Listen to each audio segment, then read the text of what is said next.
Baik, Assalamualaikum warahmatullahi wabarakatuh. Perkenalkan, saya Muhammad dari Pujo Kusuma dengan NPM 24351 Saya merupakan mahasiswa Teknik Informatika yang berasal dari Universitas Islam Riau, tepatnya pada kelas 4.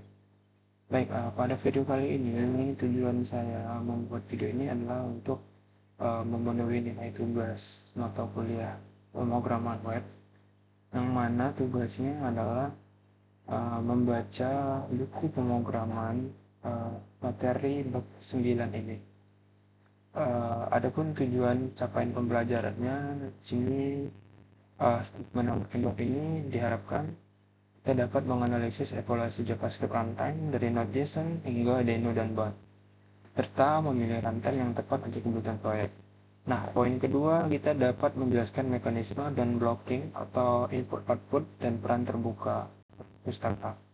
Selanjutnya membedakan sistem modul CommonJS dan Xmodule di sini. Selanjutnya membangun server HTTP mentah atau raw untuk memahami anatomi objek, request dan respon tanpa bantuan framework. Selanjutnya yaitu menerapkan pola desain middleware atau chain of responsibility untuk mengelola alur pemrosesan permintaan secara modular dan juga store. Baik, langsung saja mungkin pada subbab yang pertama yang akan saya sampaikan yaitu mengenai JavaScript runtimes keluar dari kandang. Sebenarnya saya di sini aku mengatakan gini, ini digunakan untuk menanyakan atau memperjelas ini yang belum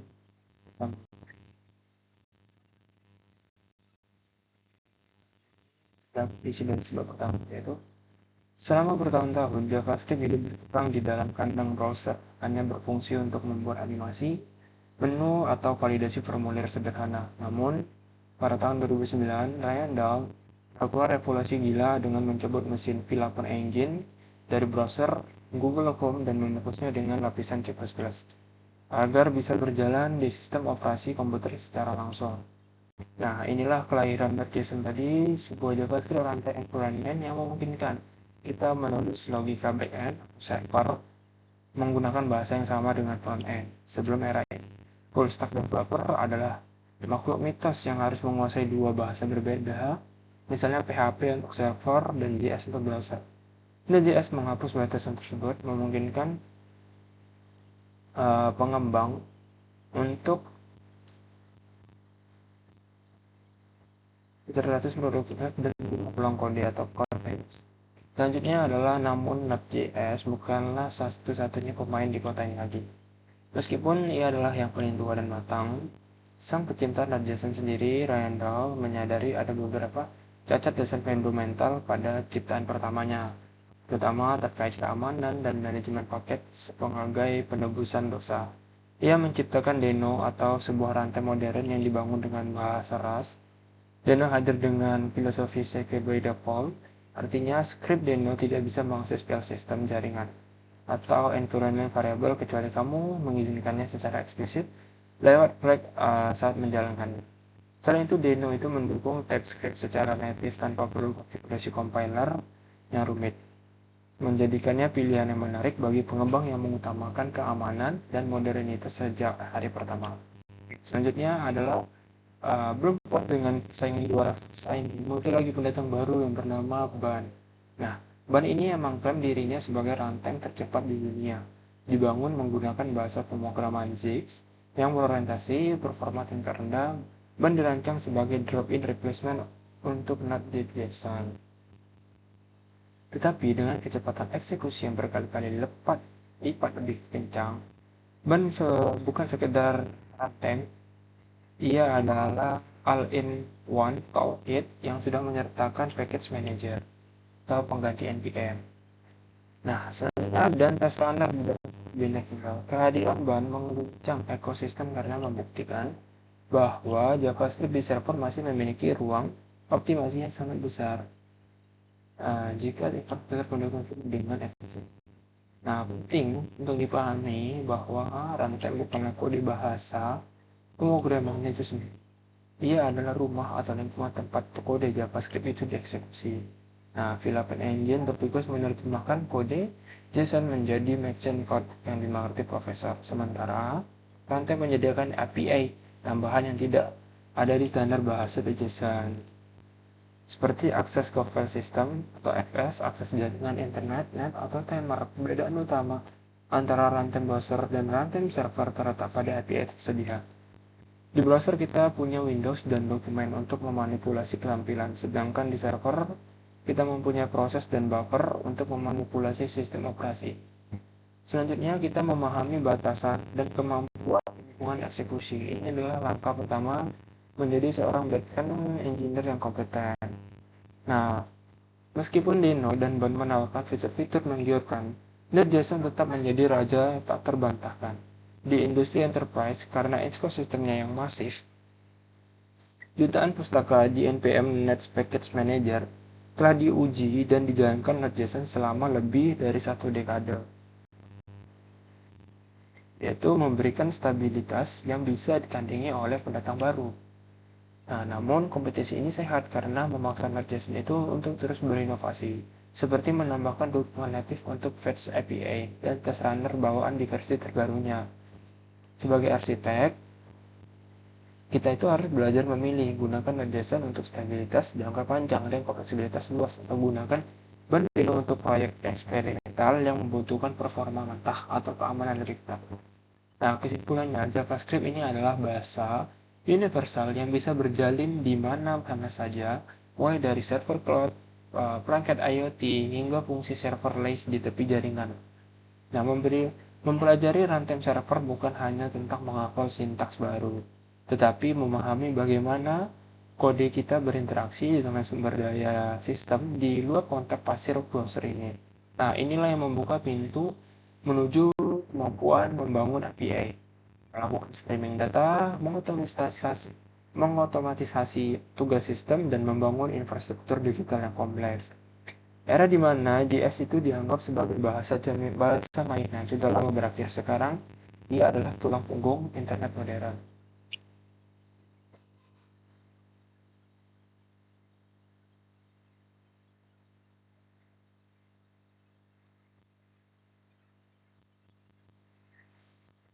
Oke, selanjutnya poin 2 yaitu non-blocking atau input ataupun output. Melayani non-blocking input dan output atau dalam bahasa Indonesia itu seperti dianalogikan melayani ribuan tamu sendirian. Nah, salah satu konsep tersulit namun terpenting dalam JSON ini adalah arsitektur single thread dan blocking atau input atau output. Bayangkan sebuah restoran tradisional seperti server Apache atau PHP lama, di mana setiap kali ada pelanggan datang, manajer restoran mempekerjakan satu pelayan khusus untuk melayani pelanggan itu dari awal sampai akhir. Jika restoran sedang ramai dan ada 1.000 pelanggan, restoran harus mempekerjakan 1.000 pelayan. Nah, itu yang dinamakan thread. Ini sangat boros memori karena setiap pelayan membutuhkan gaji. Nah, gaji ini diibaratkan sebuah RAM dan ruang gerak atau CPU context switching. Jika pelanggan hanya duduk diam menunggu makanan dimasak, pelayan tersebut juga ikut diam menganggur. Nah, itulah yang membuang sumber daya yang berharga. Jadi Node.json ini bekerja dengan cara yang berbeda, mirip dengan restoran super efisien yang hanya memiliki satu pelayan super single thread yang sangat cepat.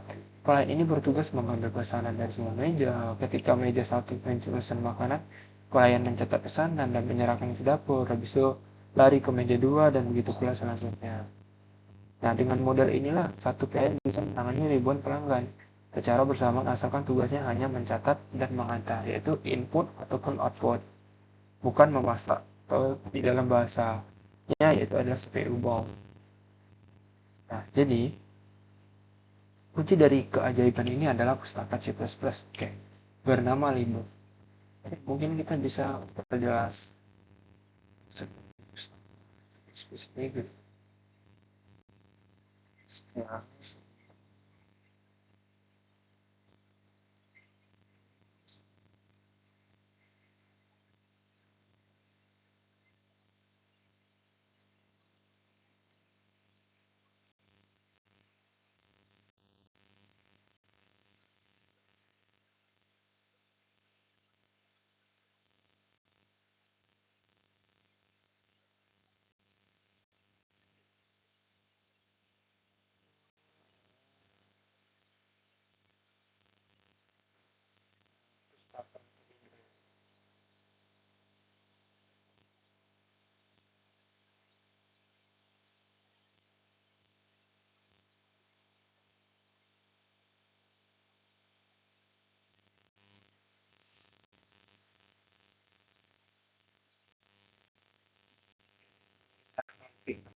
yaitu Girundi.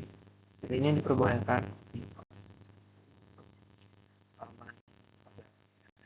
jika saya berikan saya materi penjelasan tentang itu pustaka C++ bernama LibOf. Jadi ternyata LibOf adalah pustaka mendukung materi platform yang berfokus pada input atau output sinkron, asynchronous input-output. Pustaka ini awalnya dikembangkan khusus untuk Node.js agar bisa menangani operasi input-output seperti jaringan nempel secara non-blocking di berbagai situs, tetapi sekarang digunakan oleh berbagai banyak project. Oke, lanjut. LibOf bertanggung jawab mengelola threads pool, kumpulan pekerja di dapur untuk menangani operasi yang berat seperti membaca file dari hard disk, melakukan query database, dan enskripsi data.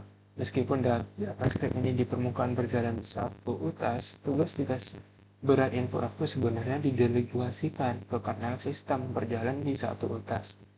Tugas-tugas berat input output sebenarnya didelegasikan ke kernel sistem operasi yang multi-threaded. Melalui LibOf tadi, jadi pernyataan Node.js itu single threads yang benar-benar separuh antar networknya. Tapi infrastruktur pendukung itu sangat paralel. Inilah yang membuat Node.js itu sangat ringan, memiliki true output atau daya tampung yang tinggi untuk aplikasi real time seperti chatting ataupun streaming. Nah, selanjutnya namun struktur memiliki kelemahan fatal yang disebut blocking event loop. Nah, jadi blocking event loop ini contoh analoginya seperti yang udah di sini, jika klien tukar tadi tiba-tiba minta untuk menghitung manual 1 juta butir beras. Nah, jadi tugas CPU dia akan sibuk berhitung dan mengabarkan semua pihak lain yang ingin memesan. Dan istilah teknis, jika kita menjalankan loop panjang atau kalkulasi matematika berat di main thread Node.js, seluruh server akan mati total atau namanya itu freeze dan tidak bisa merespon request siapapun. Oleh karena itulah Node.js sangat tidak disarankan untuk aplikasi yang intensif komputasi seperti encoding video, machine learning, atau manipulasi gambar berat, kecuali kita itu menggunakan teknik worker threads untuk memindahkan beban kerja tersebut ke layanan lain. Jadi pemahaman tentang networking input output mengajarkan kita untuk selalu berpikir asynchronous. Jangan pernah menggunakan fungsi sinkron seperti fs.read file synchronous di dalam kode server yang melayani request pengguna, karena itu akan memaksa pelayan untuk berhenti bekerja sampai file selesai dibaca. Selalu itu akan selalu gunakan versi asynchronous atau await atau callback agar event loop itu berputar secara bebas. Ini sinkron di Python teknologi di Node.js. Kesimpulannya, Node.js terletak pada kemampuannya menangani konkurensi input-output yang tinggi dengan kondisi dasar daya yang rendah. Nah, inilah yang menjadikan pilihan sempurna untuk membangun REST API, WebSocket Server, atau aplikasi Microsoft versi yang tujuan utamanya adalah melampirkan dari satu tempat ke tempat lain. Namun, kekuatan ini datang dengan tanggung jawab menjaga MyThread tetap bersih dan responsif. Sebagai arsitek, kita itu harus tahu kapan menggunakan arsitek kita ini, event relevant ini, dan kapan harus berarti ke bahasa Node.js untuk bekerja komputasi yang berat. Nah, lanjut pada materi poin ketiga, yaitu mengenai model sistem atau analoginya itu seperti perang saudara Common Destination versus ASM. Oke.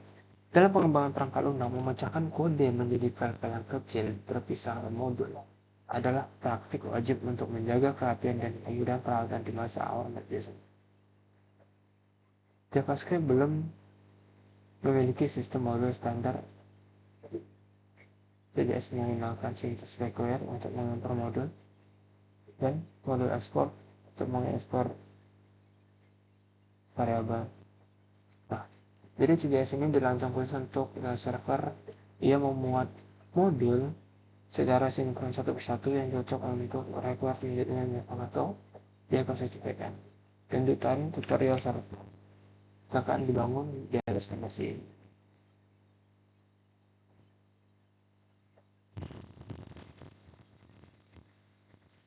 Baik, selanjutnya yaitu namun di sisi browser kita memuat model sinkron adalah bencana performa karena kita akan membukukan tampilan saat mengunduh file dari internet. Nah, oleh karena itulah standar JavaScript atau ECMAScript itu akhirnya memperkenalkan sistem model yang disebut dengan IS Mobile atau ISM pada tahun 2015. ISM ini memungkinkan fitur canggih seperti recycling di mana alat bundle bisa membanding-bandingkan file akhir karena struktur impor sudah diketahui sebelum kode dijalankan atau static analysis. Dunia front-end segera mengadopsi ISM antar antusias, menciptakan jurang pemisah antara kode front-end dan juga back.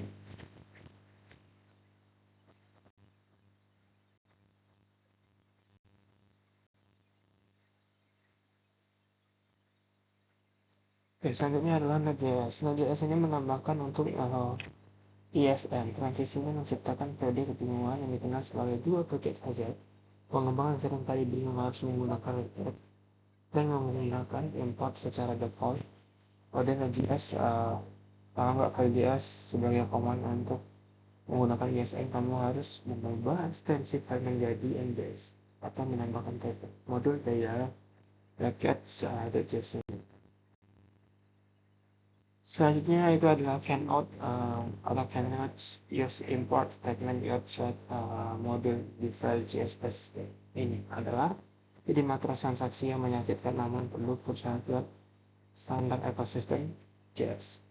Nah, jadi perbedaan teknis antara kedua tipe signifikan inilah beberapa bersifat dinamis, artinya kamu memanggilnya di dalam blok if atau blok up yang masih kategori modul up yang memberikan fleksibilitas tinggi. Empat, saja harus berada secara tidak dikawinkan yang orang baik sangat sincere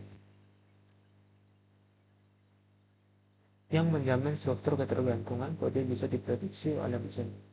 Namun, ISM juga menyediakan fungsi import dinamis mengembalikan promise untuk kasus di mana kita membuat modul secara kondisional atau lambat ataupun lazy loading.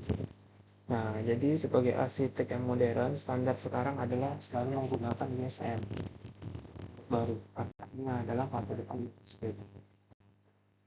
Jadi, kedepannya command perlahan akan ditinggalkan dan menjadi artefak sejarah sama seperti var digantikan oleh like atau counts.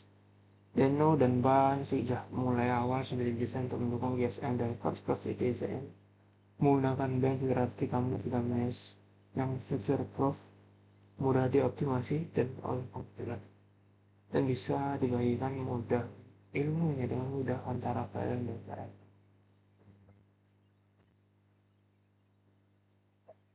Oke, poin selanjutnya itu adalah poin keempat, yaitu mengenai tentang HTTP server control set. Nah, jadi sebelum kita memanjakan oleh kemudahan framework seperti Express, V atau Cloud, penting bagi seorang engineer adalah untuk memahami cara kerja HTTP pada level terendah, modul bawah, naungan atas, sampai udah. Sebenarnya mengalir melalui VCPL. HTTP pada dasarnya adalah sebuah program yang membuka sinyal atau soket tadi ya di port tertentu, misalnya di 3000 dan menunggu paket kita itu masuk, kita ada 3 paket data, ada pesan banding jadi incoming flash mesh dan menyediakan server wajib.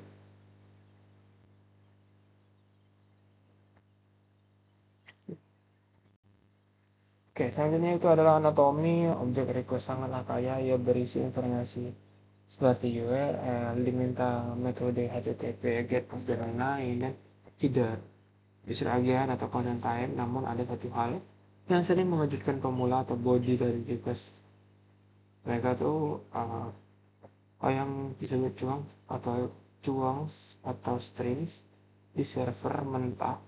Kita harus mendekatkan event data itu, mengumpulkan kotak-kotakan ini dan menyatukannya kembali di satu string di buffer yang utuh, dan saat event terjadi ini yang menandakan kita karena itu cair dan tersambi bukan bentuk padat.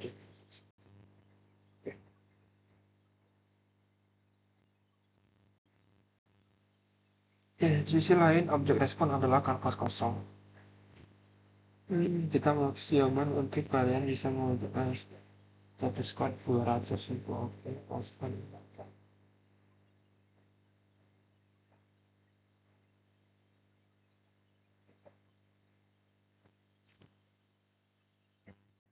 Itu salah satu tantangan terbesar yang bisa Fermenta adalah round 10. Kita harus lulus logika IFA analysis ke orang login atau mereka.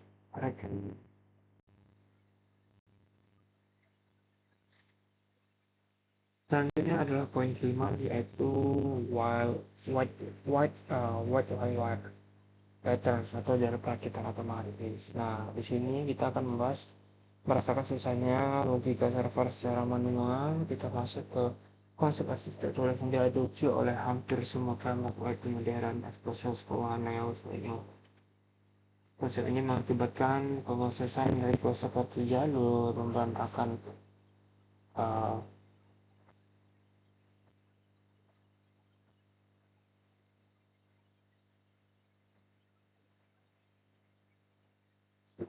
adalah tanda fungsi modular adalah standar biasanya terdiri dari tiga parameter request next. Parameter request adalah objek request yang respon parameter sakti next next, dan tiga mengirim respon balik. Ini terdapat kekuatan utama pola ini adalah separation concept. Separation concept itu adalah pemenuhan kepentingan. Kita bisa menulis dan tidak bisa mengatur. Nah, selanjutnya di sini terdapat malware juga merupakan tempat terbaik untuk menerapkan konsep error.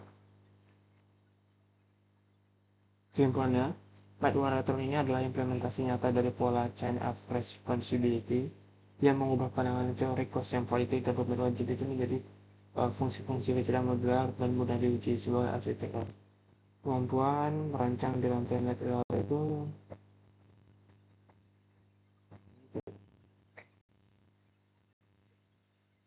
lanjut pada sebuah keenam, yaitu membahas tentang integrasi bersama.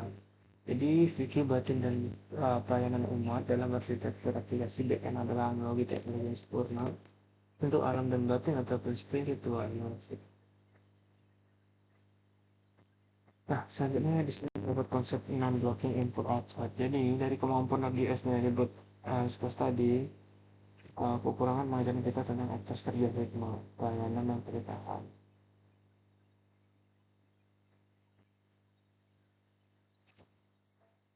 Server yang blocking mengajar akan menangani tugas-tugas server, atau urusan merasa hubungan.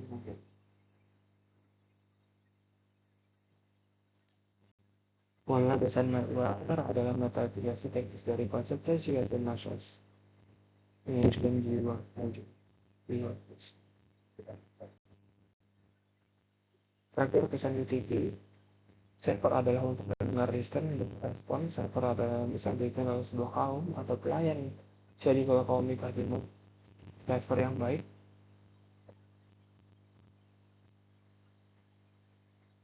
bagaimana memberikan respon tercepat dan terbaik kepada siapapun yang mengajaknya. Baik, selanjutnya itu kita membahas tentang kesimpulan dari semua ini. Jadi pada poin pertama kita dapat simpulkan JavaScript kini universal. Kita menyaksikan bahwa bagaimana Node.json, Deno, dan UI membutuhkan tembok pembatas JavaScript tidak lagi sekedar bahasa UI, melainkan rantai sistem yang mampu mengakses file jaringan dan memori OS, pemilihan rantai yang mampu mengakses jaringan dan memori. Selanjutnya adalah seni manajemen blocking. Mematakan mitos bahwa singkatnya bukan terlambat dengan model akselerasi dari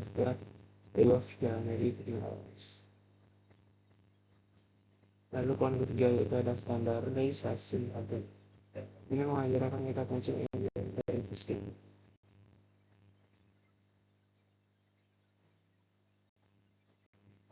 Ini adalah data adalah aliran. Dengan membongkar konsep mental, kita menyadari bahwa data internet tidak sekarang bukan pada melainkan oleh dana. Baiklah, sebagai jalur perakitan kita mengadopsi point change of relative.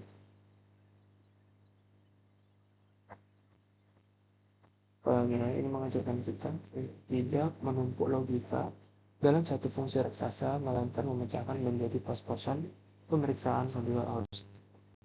Baik, mungkin itu saja yang dapat saya sampaikan dari bab pertemuan bab ini. Untuk asesmen kompetensi OIS akan saya balik yang sudah disiapkan oleh Bapak dosen pengampu, yaitu Bapak LDC Fadilah. Nah, baik, mungkin itu saja video yang dapat saya sampaikan. Lebih dan kurangnya saya mohon maaf. Bila ada yang